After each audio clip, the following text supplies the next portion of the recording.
your expectancies are satisfied. If you don't get it, they're disappointed, and there's this satisfaction and dissatisfaction of the expectancy creates this constant flow in music. Oh, it says I'm being recorded. Okay, cool. So it creates this sense of tension and relaxation in the musical flow. Right? Some would relate these affective states to emotions in music, such as the work of John Sloboda, or close to case at Ohio State University, David Shuren, who got a couple of very good books on musical expectation and emotions related to music.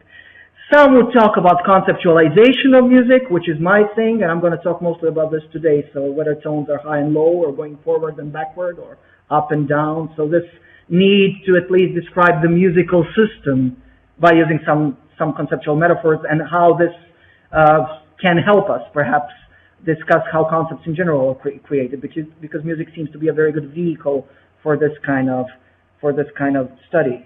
Music as a symbolical system, music semiotics, conceptual blending in music on different levels. Many people, or a couple of people, have worked on this as well, and so on and so forth. Oleg Kuhl, for example, will claim that all of the above, all of the phenomena that I mentioned, and perhaps some others as well, might be a legitimate venue for or of a musical semantics. So I think that we can start with expectancies, and then we can talk about affect, and then about embodiment, which is an important concept of cognitive science, of course, as related to studies of music cognition as well, perhaps in the work of Larry Zbykovsky mostly, and then the conceptualization of music, and then referentiality as related to music. So whether music can relate to some extra musical phenomena as well, for example, as in film music or music used in the media, as jingles and so on. And then we talk about conceptual integration in music, and then finally the highest level could be something like music and ideology. So how can music be used or abused in different extra musical contexts so as to sway the interpretation of listeners or viewers towards one idea or the other, right? We've done some experiments with this as well. Okay. Okay, so there are two basic groups of studies that I want to describe today. One group has to do with the conceptualization of music, and the other has to do with musical connotation, or the use of music in different extra musical contexts. So in terms of conceptualization, we worked on this a lot. Part of this was part of my Fulbright project when I was at Case a couple of years ago, and a nice paper came out, co-authored by Mark and Austin Bennett and myself, on music and conceptualization with blind children. So this is the story. The musical system is abstract, right? So the only way to approach this system would be to use metaphors. Are pitches really up and down? Do they move in any way? Is there a river in a musical flow? Does music awaken emotions? What indeed is light in the sound of the trumpet and dark in the sound of the viola? So these are just some typical concepts that you would get by Western respondents, adults and children as well, and that seems to be so natural to us because we use them so much in our culture. But of course, one of the big things about culture is that culture seems natural, and it's not. So, for example, even the most basic metaphors of music theory that we use in our Occidental world, if you like that the pitches are high and low, or that the tones are going upward and downward, are actually cultural constructs. So when you compare this to some studies with indigenous tribes worldwide, you will see that there are tribes who use the term related to waterfall and constructions related to waterfall and waterfalls as related to their musical system and their music theory. You have cultures which have the same word, which is ao, by the way, which means bamboo, a kind of tree, a small wooden instrument like a flute made of this bamboo tree, the particular musical tune that's played on this instrument, and the entire abstract concept of music, right? You even have crocodiles and those who follow crocodiles. That's Shonambira, Zimbabwe. Apparently the crocodiles are the low tones, and those who follow crocodiles are the high tones. And there's been, of course, a lot of debate on this one because, you know, if you have crocodiles and following crocodiles, this cannot be universal. But, of course, somebody else comes in and they say, okay, come on, guys, this is just a metaphor for old folks and young folks. So if the old guy is the low tone and the young guy is the high tone, then this can be found in numerous cultures. So there is a lot of debate on universalism and relativism, if you like, in these particular music conceptualization studies. But it's almost like women, fire, and dangerous things, right? So you have different cultures conceptualize music differently, and we get different responses from respondents in experiments. So we've been conducting experiments with kids who are 10-year-olds, mostly. We worked with Serbian Roma, which is the gypsy population here in the south of Serbia, American congenitally blind 10-year-olds, and we also worked with little kids who attended schools of music, so who had some musical education and had the terminology with them so that they were like a control group in our studies. And we basically, we played them some diametrically opposed musical relations, like a high and low tone, or a scale going upward and downward, or a soft and loud tune, and so on and so forth. And we wanted to see if their responses would be metaphorical. More importantly, whether the metaphors they give us would be the same as in standard Western music theory. And finally, if not, if we get some differences in the responses, could we still postulate a joint underlying system, some sort of weak schematic cross-functional similarities, even among apparently different responses that we get. So let me just give you one example. Change of pitches in a scale is vertical movement. So you get do, re, mi, fa, sol, la, si, do, si, la, sol, fa, mi, re, do. And you just ask them what the first one is like and what the second one is like. And you get all kinds of responses from the kids. You, of course, record their verbal responses, then you do the transcription, then you get the raters to decide on the conceptual categories from the antonymic responses that you get, and then you finally try to classify these antonymic responses and to see what the distributions of those responses in categories will reveal. So they would talk about vertical movement, like going uphill and downhill and ascending and descending. They would talk about horizontal movement, like an octave is going forward and backward, and I walk forward and then I come back, and then it goes to the left and to the right. Sometimes they will talk about the movement based on force, like it's putting more and more pressure, and this pressure is kind of letting up. I'm trying to translate this from the Serbian original. That's what we got. Sometimes they give you all totally wild responses, like they say that the low tone is peaceful and that the high tone has gone wild, right? And then you try to classify these kinds of responses into some conceptual categories. What you basically get is that mostly they talk about vertical movement when we talk about the scales, right? Going up and down. Rarely horizontal, more rarely force, even more rarely no metaphor. But when you view this by the group, you see that the musically educated children actually give you over 90% of the responses that are aligned with the standard metaphor in the music theory, which is, of course, probably logical because it's already a denotation for them. There is no other possibility because they've learned this, right?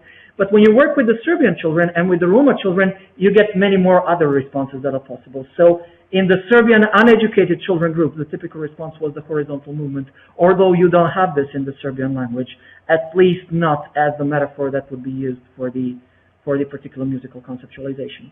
And then we went on to work on this with blind children. We had just 9, luckily for them, not maybe luckily for the study, but we had 9 congenitally blind kids that we worked with. They were of normal intelligence and other capacities mostly intact. So it was just the vision that was impaired. And we played these same tunes, same musical examples to them. Interestingly enough, we got the same or more or less the same responses from them as well, right? So they give you the metaphors that you would usually call visual, or you might call them visual spatial, or you might call them just spatial because the blind kids that are congenitally blind seem to have them as well. But the overwhelming similarity of the responses of the sighted and the blind kids was interesting. Still, idiosyncratically, every now and then you will get some interesting example by a blind child. My favorite interesting, idiosyncratic but interesting example by a blind child is that the tones are going, I'm trying to show this, yeah, here's the camera. The tones are going clockwise and counterclockwise. So in a circle, right? So, do, re, mi, fa, sol, la, si, do, si, la, si, fa, mi, re, do. I'm trying, okay, in front of the camera. So that would be something that is not really very intuitive to the populations, to the sighted population that we got. Okay, so we worked on this and we published one study back in 2009. This last study came out in 2013 in Musice Scienze, which is the journal of the European Society for the Cognitive Sciences of Music. So that's what you get in the studies. But the big question for me, and that's a study that I haven't been able to publish for some time right now, but I'm going to give you the hypothesis now, is that the populations would give you comparable responses overall, yet there are occasional differences. So can one still extract a common pattern from the music which is going upward and downward and forward and backward and to a goal and back and clockwise and counterclockwise and to the stronger force and to the weaker force, right? So these were the 5 most common responses that we got. Overwhelmingly, most responses that we got were these responses in all the populations. So perhaps there might be something that is still shared by these apparently different conceptualizations. Well, we could try to analyze this in terms of blending, right? In terms of relatively basic, I would say, instance of blending, where we'll have something like the musical space and the referential space, right? So this kind of cross-modal mapping that you got can be represented perhaps as a kind of conceptual blending. So in the musical space, you would have the conceptualization of the musical tones as well. note that for music theorists affiliated with cognitive linguistics, such as Larry Zbikowski, for example, musical conceptualization does not need to be referential or does not have to do with the context in terms of semantics. So they talk about musical concepts when you perceive a musical structure alone, right? And then we'll have this kind of musical conceptualization in one space, and we will have the reference space or the referential description, like stairs going up and down. And then there are some mappings between these two sets of elements within these two spaces, and you get the blended space in which you get the musical construct, which is the scale represented in a vertical system, which can be going up and down, right? Now, the big question for me is whether we can make this blending more generic. Cristobal is going to laugh now, I think, or smile. Yeah, he's just smiling. So generic in the sense that perhaps we can create a sort of a meta blending system in which at least these four, going up and down and forward and backward and to the goal and back and clockwise and counterclockwise, these four apparently different instances of conceptualization may share something, may have something in common on a deeper level, right? What's the deeper level? That's a big question. Whether it's innate, it's a big question. I'm not sure. I'm still a constructivist here, I think. But I do think that we can postulate some sort of schematic or image schematic structure, which is like a meta structure for these couple of possible instances and maybe for many more. So something that would kind of constrain the range of possible musical conceptualizations. In the scales example, I think this has to do with force, like you need some force to produce the tone at all, like when you pluck a string on a guitar. And then you need to perceive the individual distances between the tones. So this distance, visual distance, is already a kind of schematic structure that needs to be inferred in the conceptualization of the scale. And then finally, when these distances are changed from one to another in a sequential order and then a reverse order, what you get is the image schematic structure of a path or source path goal. So I think that the force and distance and path of a kind are actually underlying these schematizations, right? How do we test this empirically? Okay, recently there have been some studies coming out in good places. There was a study by Daniel Casasanto's group, by Dolscheid et al., came out last year in Psychological Science, where they did something similar with 4-month-old infants. I think they were Turkish and Dutch. So it was a simple study, and I can just show you. They played like a glissando, so they changed the pitch of a very simple musical structure, and this was a preferential looking task, so the kids look at one screen or the other. So they get something like this. Boom, boom. Okay? And on the other screen, they got it the other way around. Boom, boom. Okay? And then they get it with the widening example, like boom, boom, and the other way around. Boom, boom. Okay? So logically, I guess, most kids preferred the going up and going down to the reverse sequencing, going down and going up, right? But the interesting thing is, and they didn't have this in their languages, is that the thickening, followed by the change, the rise in the frequency, was more intuitive to them than the thinning, right? So Casasanto and his group basically say something like this. Okay, early on, what's their conclusion? What's happening if both possibilities are there? Well, early on, both conceptualizations are possible. Later, all but one are lost. Now, this doesn't sound like cognitive linguistics to me. Maybe I'm wrong. But it kind of reminds me of the principles and parameters idea from generative linguistics. You have so many possibilities in the beginning, and then after a while you're exposed to just some of them, and then all the others are lost after the critical period hypothesis and so on and so forth. Now, it's a possibility. It makes sense. I'm not sure whether all of them could be there. Yes, when two are there, that's okay. But Eitan and Timmers had a paper a couple of years ago in Cognition where they found 35 different cross-cultural conceptualizations of the individual pitches, including the crocodiles that I mentioned. So I'm not sure that those 35 or maybe 70 or whatever could be there from the outset, and then you get to lose the ones that don't work in your language, and you end up with some that you will eventually have in your language. So how about another possibility? I always like to quote Ray Jackanoff here. How about if these cross-field parallelisms are not derivational, but parallel instantiations of a more abstract schema? In other words, could there be a more abstract pattern motivating some seemingly divergent musical conceptualizations? What I just told you a couple of minutes ago. So we're trying to devise an experiment right now, and this is how it works. We have 2 to 4-year-old kids. We just tried with a couple of kids, so it's in a very early phase. They're supposed to decide between 2 screens. On the screens, you either have 2 variants of the scale conceptualization, which have been found to be possible in our studies. So it's going up and down, and it's going forward and backward. and you ask them to decide which one corresponds to the scale that they're listening to.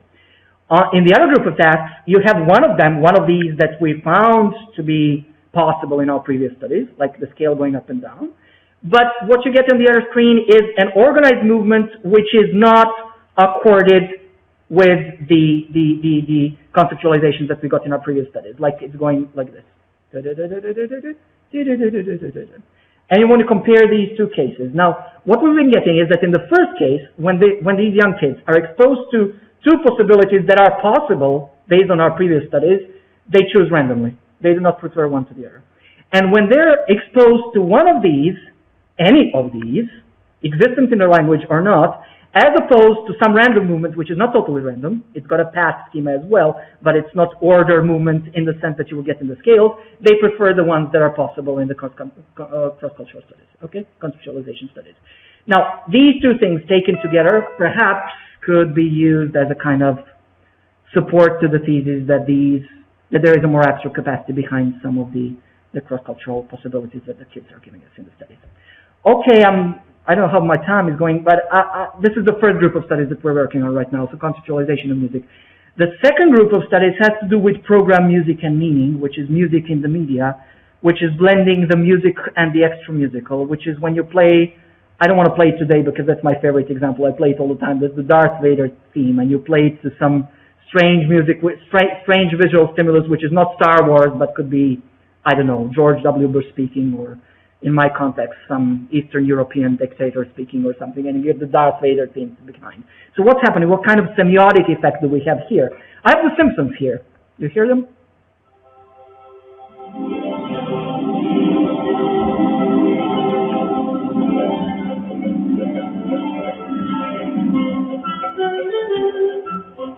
Right, Danny Elfman, a wonderful theme. You know it, of course, probably everybody. That works fine, Mihailo. Everybody here. Wonderful.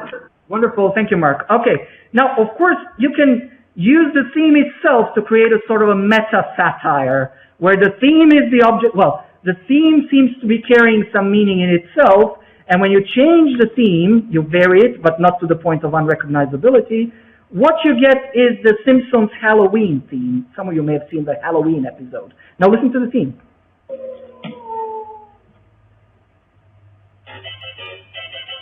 Okay? And the instrument. Right. So what's happening? You either change the context to retain the music, or change the music and retain the context, or you change both the music and the context, and something is happening.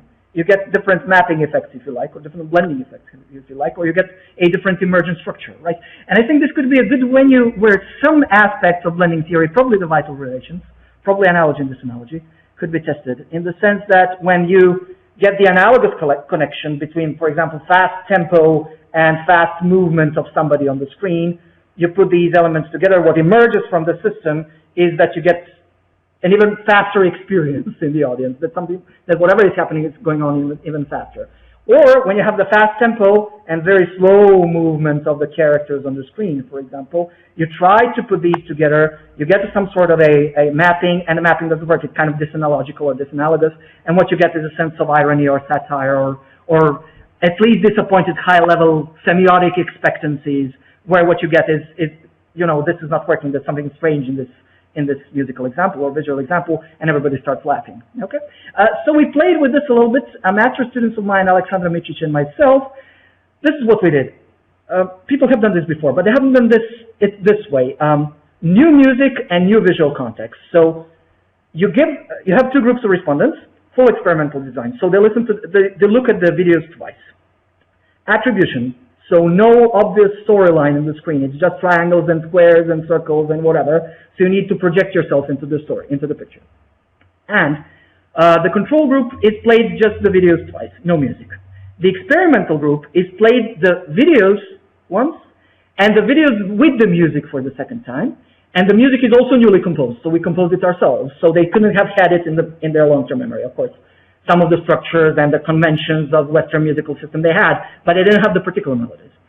So the question was whether the interpretation of the picture was going to change with the music added to the background, where of course you do not draw any attention to the music, you just ask them to describe what they see.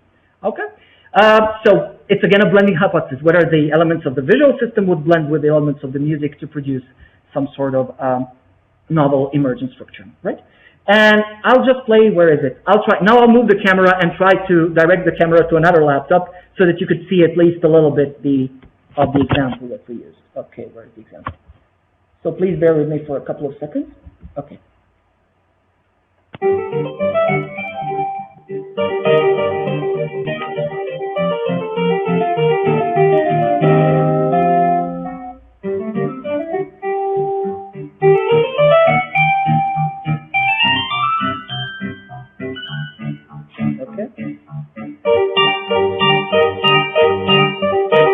And so on and so forth. You got it? Perfect, Mihailo. Perfect. Wonderful. Well, the technology is working in a strange way, but it's working. So this is what we did. So this was labeled as the aggressive animation, okay? So what the participants did, first we had a pilot study where the other individuals decided on the quality of the emotional, if you like, quality of the animations and the music. Then we put these two together and we wanted to see if the interpretations were going to change. Guess what? They changed. So we had 4 stimuli and we had a statistically significant change in the interpretations viewed by all stimuli. And in particular, the changes were there with the examples that have negative connotations. So aggressive and boring animations were changed, and the tender and vigorous one did not change. So we don't know why, but so far now we seem to believe that the interpretation augments more easily when the connotations are negative, and that's where we stand at the moment. But definitely we think that the music can change. Even in such a controlled experimental setting, the music can change the interpretation of the extra musical. Currently, and this is the last thing for today, hopefully I'm going to wind up very shortly. So currently, there was a recent theoretical paper by a lady from Spain, Perez Sobrino, I think. Krista will correct me if I pronounce this incorrectly. She published this in the Journal of Pragmatics a couple of months ago. So it's a very interesting paper, and it's a theoretical paper. And basically, the claim is that it's conceptual metonymy rather than metaphor or blending that is accountable for most meaning that we ascribe to music in extra-musical contexts. It's an interesting paper. There are some things I agree with, some things I do not. But one thing in particular is something that she kind of stresses at one point. She makes a distinction between the so-called inherent and ad hoc verbal musical constructions. She's basically talking about musical denotation and connotation, I think. So the former ones with inherent meanings apparently invoke a meaning in respondents in terms of their structure alone, something like this.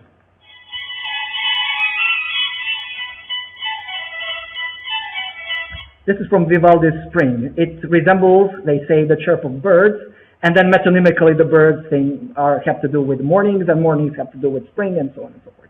So apparently this is an inherent meaning, and then you have ad hoc meanings which require a specific program by the composer or the audience.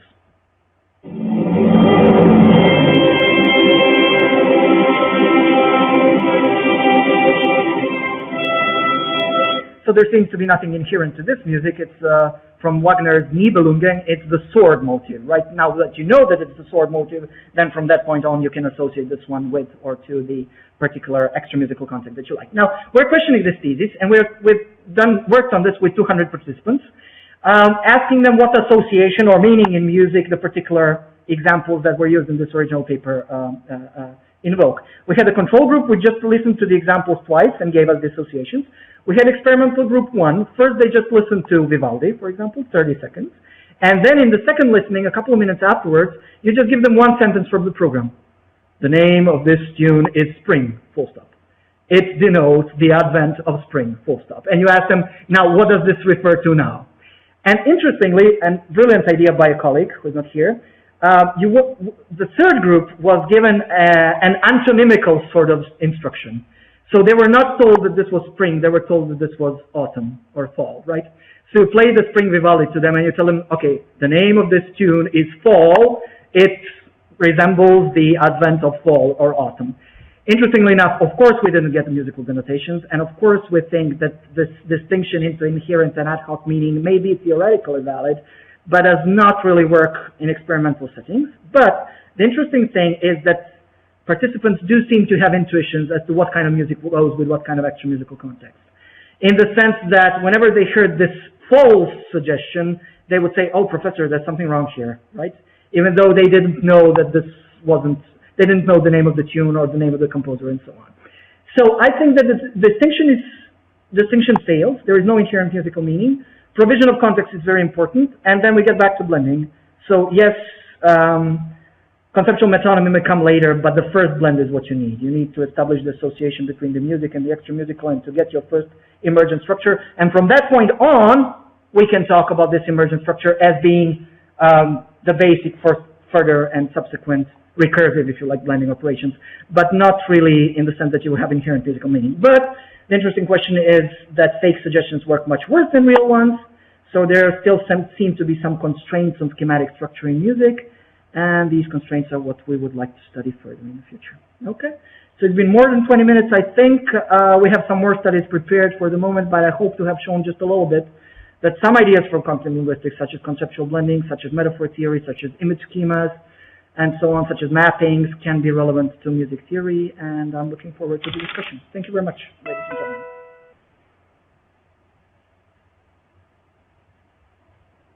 Are we good? Can you hear us? Yeah, I hear you, Mark. Okay, now I'm going to mute lots of microphones so that we don't have the terrible storm.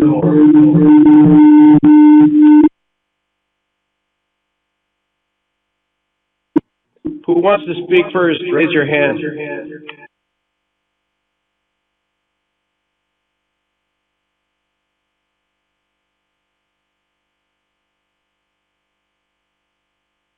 Okay, could be me. Just a second. I have to.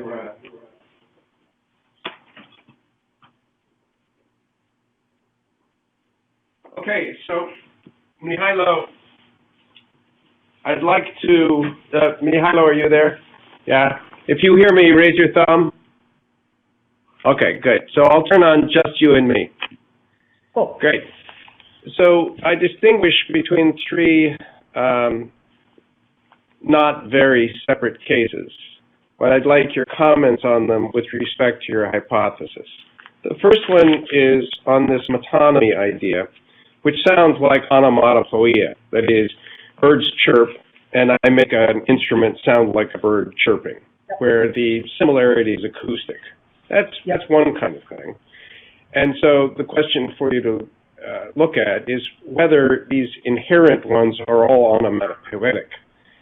There are two other cases to consider. The second one would be something like Zbigkowski's example, where in the aria, the woman who is talking about quivering, about shaking. Of course, quivering makes no noise. Yep. But her voice is quivering, right? Yep. So that's an image schema that's cross-modal. Yep. And in the quivering voice, we hear the representation of the trembling of the body, right? Yep. I'm told that aspen leaves, trees throughout the world are said to tremble in the wind, yep. right? Yep. Except in one language where the word for aspen is tremble, right? Yep. So this is a cross-modal.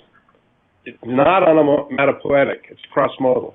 And the third one would be a case where you have an image schema like resolution, completion, coming to the end of something. So throughout music, you'll hear a conversation about intention and resolution. You know, in 12-bar blues, the sexual tension is resolved. So the harmonica increases the tension, but finally comes back to the tonic or something like that. Now, that would not be cross-modal metaphor in the sense that there's nothing psychological that has a spatial circular nature or something like that, right? So these are three sort of separate reference points for thinking about naturalness of the meaning indicated by the music. And if you could talk to us about how you and your hypothesis view these three separate cases. Wait 15 seconds till I turn up the speaker here.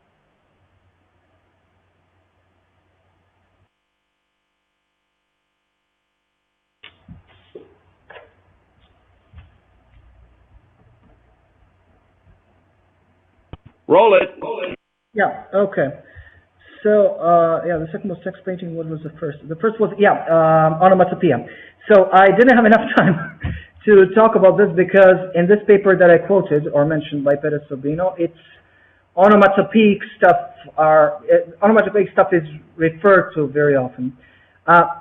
So the question is, when you get the would-be birds from Vivaldi, for example, I heard this Vivaldi a million times, many people probably have. I never really thought about, this is what sparked me, this is what made me try to, with my associate here, try to devise a study on it, because I never really associated this particular excerpt with the violins doing the trills with birds, right? But then you start reading and they say, okay, this is definitely birds, it resembles the chirping of the birds. What we got in the study so far, we just checked 20, well, it was a pilot study with 20 participants. We have 201. I have a pile of papers back home waiting for me to end my endless talks this month and next in order to check them out and to analyze them. But what we have so far is that, strangely or not, for me not, you more often get the image schematic interpretation than the onomatopoeic interpretation. That is to say, people do not say that often that it's the sound of the birds doing whatever they do, singing or chirping and so on, but they actually sometimes give you cross-modal comparisons or mappings, or like wings flapping. Okay, right? So I agree that onomatopoeia is an issue, but I don't think it is as much of an issue as some people tend to claim, right? So I don't think you have anything like conceptual metaphor or mapping of the kind that we're interested in semantics, in cognitive semantics, in the onomatopoeic example. But then again, I think that you don't get so many onomatopoeias actually, and you can test this with respondents. So this is the answer to the first part of the first question. An attempted answer. The second one has to do with Zbykovsky's example. This was the first case, I think, of somebody applying music, blending theory to music, okay? And, well, or the first that I knew of. And in that story, he's basically talking about the phenomenon known as text painting, which is when you sing about something, and the way you sing also adds up to the effect of singing about something. So you have a tremolo, like, oh, right? And this tremolo is about somebody who talks about him or her trembling. So trembling. So you get the augmentation, right? Okay. It wasn't very artistic, but that was the idea. So what you actually get is the augmented effect. And that's valid, and it's an important case of blending, and the one that has been described best so far. But my thesis is a bit broader than that, whether somebody agrees or not. That is that you have instances of blending in music. Perel Brandt would agree with some of these, probably not all of them. But you have instances of blending in music in many or on many levels. So it's not just music and text. It's also music and the extra-musical in the sense of visual stimuli.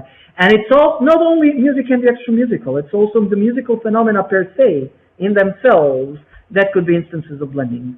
Depending on your view, Anthony Brandt from Rice University, whom some of you know, insists, for example, on counterpoint being a very good example of blending in musical conceptualization, right?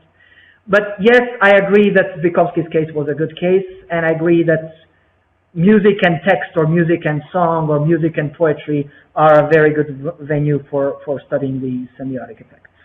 Okay, and the last thing was, you mentioned something like the tension and resolution in music before the final cadence, for example, right? And how this may relate to extra-musical phenomena. I think it can. I'm not sure this is blending. I'm not sure this is metaphor. I'm not sure this is conceptualization in the semantic sense. When I say the semantic sense, I mean that it has some sort of conceptual context, referential context that you could right away refer to. There I would resort to more maybe computational or psychological theories of music cognition. One of them is the generative theory of tonal music by Laurel and Jackendoff. There are others. David Huron, I mentioned his book Sweet Anticipation when he talks about this a lot. So that music is like a sequencing of tensions and relaxations, right? Something like a flux. Tension, relaxation, tension, relaxation, tension, relaxation. And then when you talk about emotions in music, it's actually about affect. It's actually about the influence on your subconscious or unconscious structures or parsers in your mind that are not consciously aware of what's going on at all, which, among other things, explains rather easily, or relatively easily, the problem of enjoying or not enjoying the same music time and again, regardless of the fact that you heard this particular tune 100 times or 1,000 times, right? So there comes this chord, and you're waiting for this chord, and whenever it shows up, you respond like, ah, here it is, this is my favorite part, right? You've heard, whatever, the Appassionata 1,000 times, but you still like that particular piece and that particular part when you get the tension of the resolution. So that process I would label subconscious, and that process I would not label conceptual, right? So I'm not one of those who think that conceptualization of music is just any kind of musical cognition. I think that music conceptualization is about talking about music, relating music to conceptual structure, relating music to referential stuff. We don't need this all the time when we listen. We most of the time don't need this when we listen to the music, but what we do need is, if we want to describe the musical system, which we need at least for music education, right, to transfer the knowledge to the kids, well, then we need some sort of metaphorical structure. And music is abstract, and it's very difficult to pinpoint in terms of concepts, so then music can be a good vehicle for explaining how concepts in general work. I hope to have answered a little bit of your questions. Thank you. Who's next? Yeah. It's Dani, right? Hi. Thanks very much for this. Just a question, I mean, probably it might have come up, during the bigger studies, about embodiment and about, whether people react differently when they're actually able to, say, do the motions themselves, or actually perhaps even sing the scale themselves, or perhaps even create a tune themselves to accompany the visual, whether that makes a difference and what kind of difference that is. Yeah. May I play one more thing to you, because you just now prompted me to. Okay, yes, I've been thinking about this with my group as well, especially involving force dynamics in the story somehow, so not just spatial movement going up and down and so on and so forth. I'm actually in a very early stage of negotiations for a research project next year. We'll see what comes out of it, and one of the studies will relate this to embodiment. The early idea is to do this with a sort of vibration chair, where we will put somebody in the chair, right? And then you get some pressures on different points of the body related to the scale moving up and down, or to the tones being high and low, and so on and so forth. But also, one of the things that we want to do is to video record people who conduct all kinds of bodily movements and see how this relates to music. So, Mark, with your permission as the moderator here, I would like to play another video clip which is maybe 1 minute or 1.5 minutes long, so that you see how embodiments may be related to music. That's very sweet of you, Mihailo. Please go ahead. Okay, this is Bobby McFerrin, and I'll give you the link very, very soon if you like the link. I'm going to play this for you now. Okay, so you'll see a guy playing. Okay, just watch. I think you'll see the main process.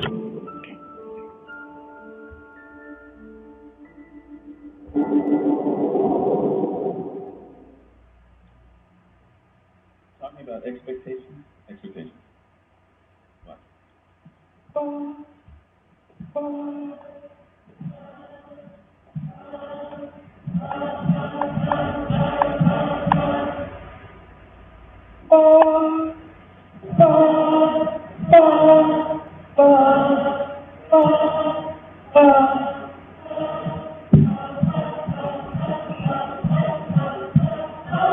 Okay.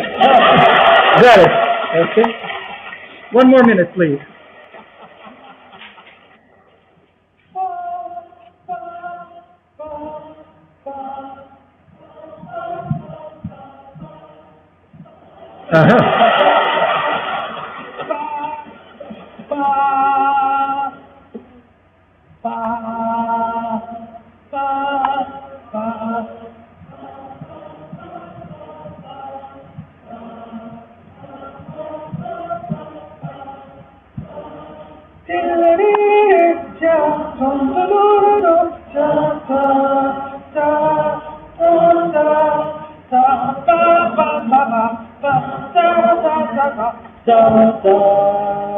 Okay, you can see all of it later on. So it's maybe the most direct link between embodiment and music cognition that I've seen so far. So he's doing this with a pentatonic scale, which seems to be sort of, if not universal, then very prevalent among the cultures, at least as a subset, as a subscale or a meta scale that kind of subsumes other musical scales. So what he's doing, and he says he's done this with audiences worldwide, and they all get it, right? When he starts jumping around, they get the higher tones and the lower tones, and he can add some harmonies in his own voice, and the audience gets it. So some of the ideas as to what you can do with embodiment and music cognition, experimental as well. Thank you. Thank you.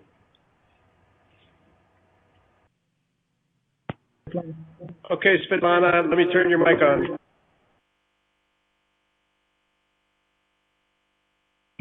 Okay, hello everybody. Thank you for this presentation, Mihailo. I have the following question. I wonder if I will be able to actually verbalize it correctly. So, out of your presentation, the idea that I actually got is that you treat music in terms of its sound symbolism.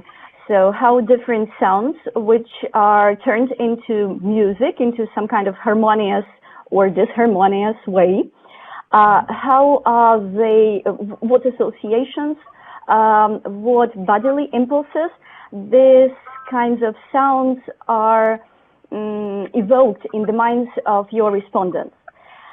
If I'm right, then treating music as the kind of, sound symbolism, as treating it as, the symbolic mode would actually mean that it is more or less metonymic, and that metaphor comes later, because in any case, a symbol is to a very high degree metonymic rather than metaphoric.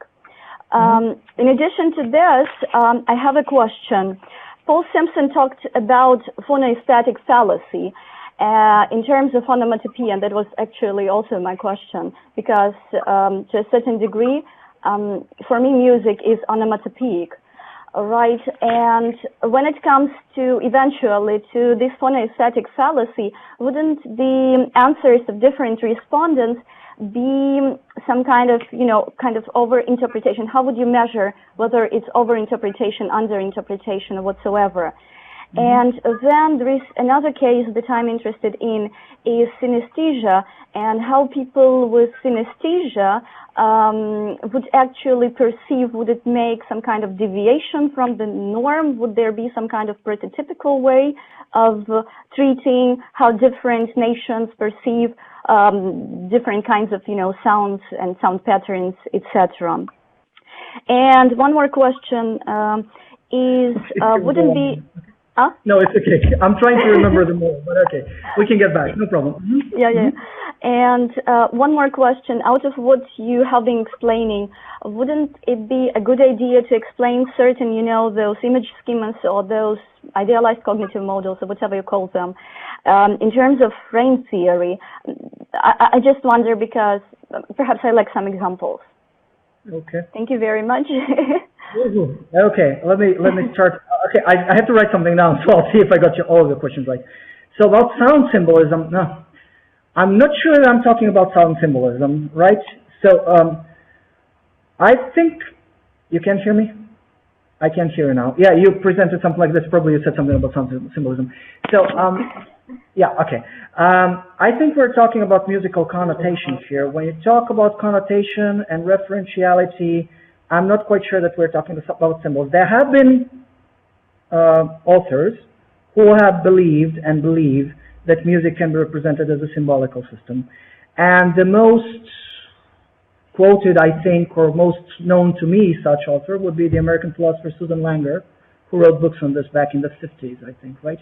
And she would claim exactly what you, I think, are implicitly claiming, or think that I'm claiming, or what we're talking about right now, that when you have, for example, the William Tell overture, right, that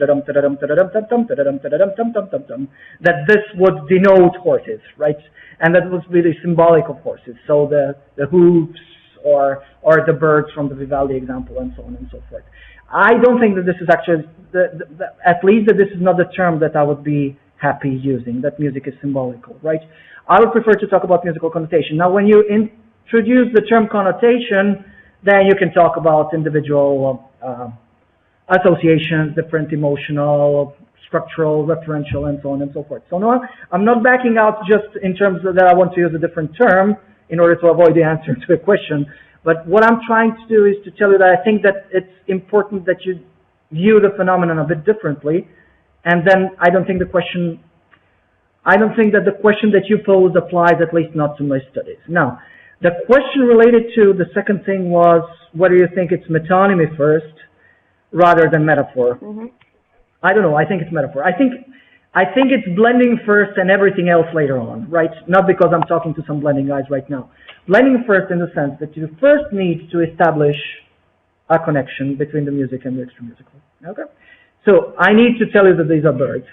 Now, once I've told you that these are birds, all your subsequent choices will, might, should, probably will, depend on this first original association that you have created. I'm using the term association colloquially here because I don't think it's only association, because the typical complaint or by behavioral psychologists is often that this here, whatever is going on in this process here is mere association, that there's nothing more to it. Well, I think there is. I think there is actually, somebody's coming in or coming out. I think there is a lot of conceptual mapping involved in that you actually get emergent structure, you get novel structure, which is why I think blending is a better explicative of the phenomenon than pure association. But where was I? Okay. So yeah, in that sense, I think that blending comes first, and later on, you can get the metonymies, right? So if you know that these are birds, you can create your metonymies related to all kinds of things that may be related metonymically to the birds, one of them being spring or morning or beautiful weather or whatever, okay? So in that sense, I don't think that metonymy comes first, and I think it's definitely important or may be important in the process. Okay. Okay, one last question. Yeah. Anybody, comments? Okay, Cristobal. Cristobal.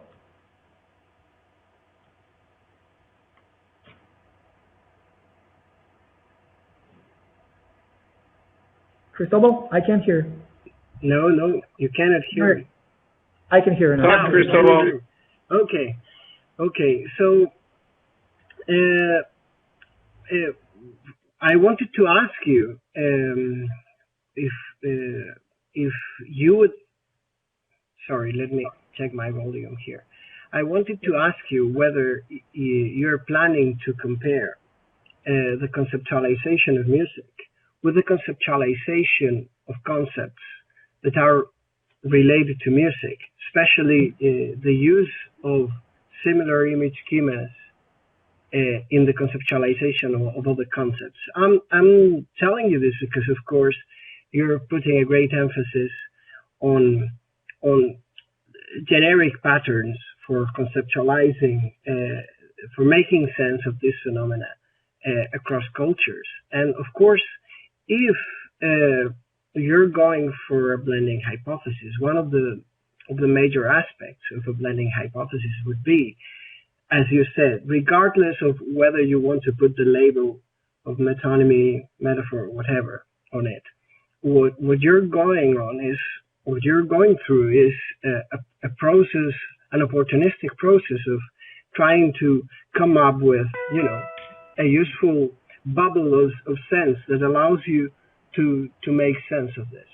So there, if one studies, for instance, here in my team, we're gathering lots of data about the conceptualization of time and emotion, which are classical metaphorical concepts and are very related to music.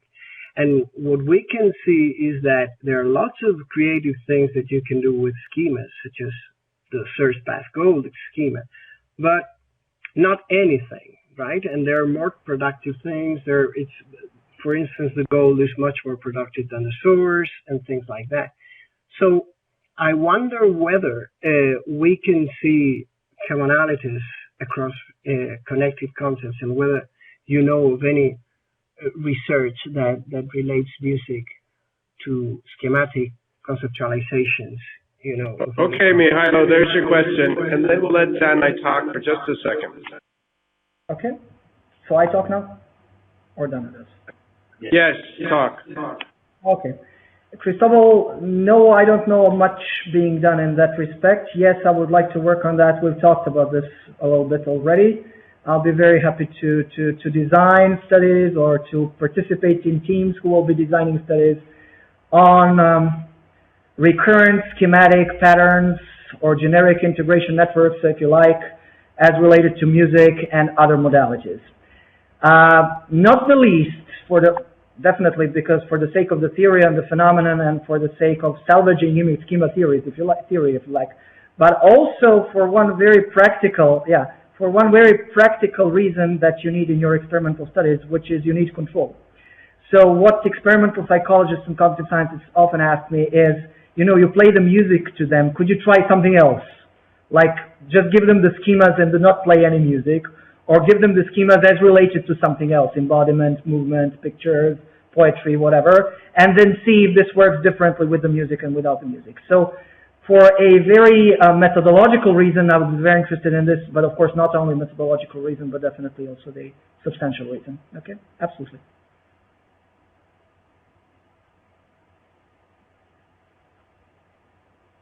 Actually, you might have answered my question as well, but it's just to do with the fact that, like the Bobby McFerrin example, it's an example where people are being guided to do a particular association, between motion and sound, and therefore they follow a kind of conductor. So I was just wondering about cases where they're able to just, respond to a stimulus by actually, making their own sounds, or vice versa. But perhaps it's pragmatically very difficult to do in your case. I don't know if you've got any examples of that.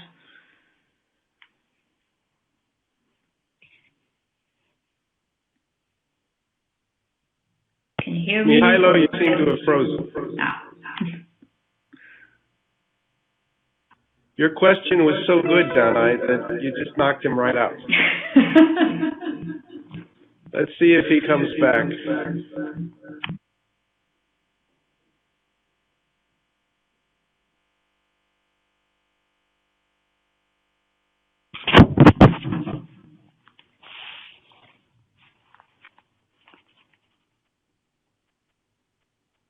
Yeah, so in any event, let me say goodbye now, and Mihailo might come back and just answer the question. We run these Myrifield workshops irregularly, usually about once a month, once every 6 weeks. We have a couple lined up for next semester.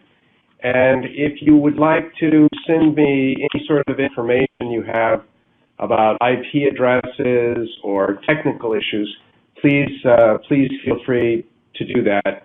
And you can find out all about Myrifield by going to markturner.org and clicking on the link for the Myrifield Institute. We're very proud to see Margaret Freeman here. There's Mihailo. Okay, Mihailo, you're going to get the last word. Yeah. I think I got the question, but... Yeah, take us out, Mihailo. What's happening? Speak. Yeah.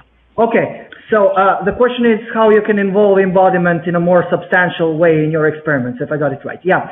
I'm planning one, but I'm not sure how it's going to work. Okay. So Ray Gibbs did some studies about 10 or so years ago with priming people by embodiment. So you basically ask them to do some stretches and push-ups and weightlifting and stuff a little bit before whatever they're supposed to do, and then you try to align or disalign this with the stimulus that you're giving them, for example, the musical stimulus, and you see if you get different interpretations. So that's one possibility.